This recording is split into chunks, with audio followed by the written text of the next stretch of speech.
Dans sa progression à l'intérieur du Sahara, après le départ des troupes espagnoles, les Marocains ont tout d'abord décidé, sur le plan stratégique, de s'implanter fortement dans les centres urbains, à El Ayoun bien sûr, et surtout à Smara. Smara, qui est aujourd'hui la base avancée de l'armée marocaine. Sur cet aéroport minuscule, surtout des hélicoptères indispensables dans cette guerre du désert pour repérer les mouvements des guérilleros.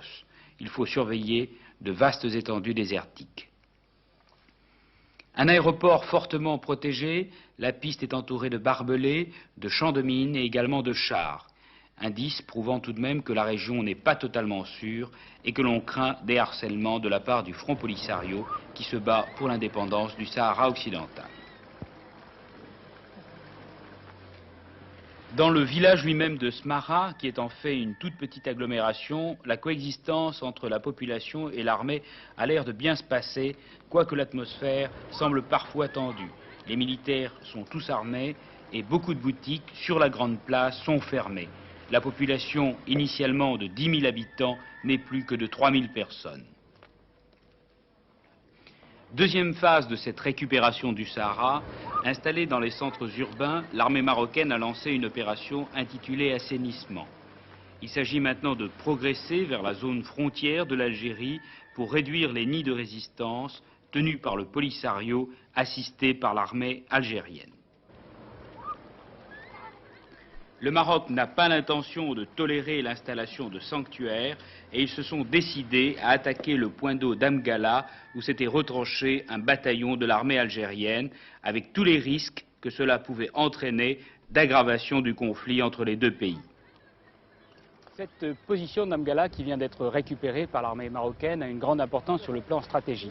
D'abord parce qu'elle est située dans une région de collines et également de plateaux, mais aussi parce qu'elle est située à seulement quelques kilomètres de la frontière mauritanienne. La frontière mauritanienne est le ventre mou du Sahara ex-espagnol et c'est par là surtout que réussissent à s'infiltrer les hommes du Front Polisario et également quelques éléments de l'armée algérienne. La dernière bataille que nous avons livrée au Sahara, c'était la bataille d'Amgala, où des unités de l'armée algérienne s'étaient installées.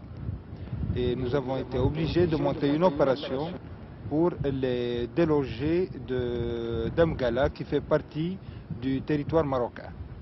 Est-ce que cette bataille a été dure?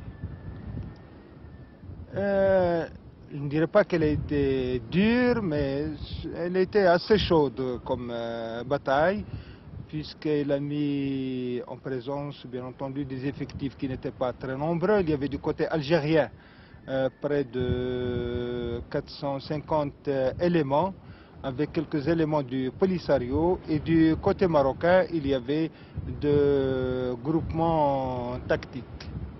Et les armées algériennes et le Polisario étaient fortement armés? Oui, comme vous l'avez constaté vous-même, vous avez vu des armes qui vont du pistolet jusqu'au Strella, c'est-à-dire le SAM-7. Est-ce qu'il y a d'autres points comme celui-là à l'intérieur du Sahara où l'armée algérienne est présente? Effectivement, il y a d'autres points où l'armée algérienne s'est installée et où elle est actuellement, mais j'espère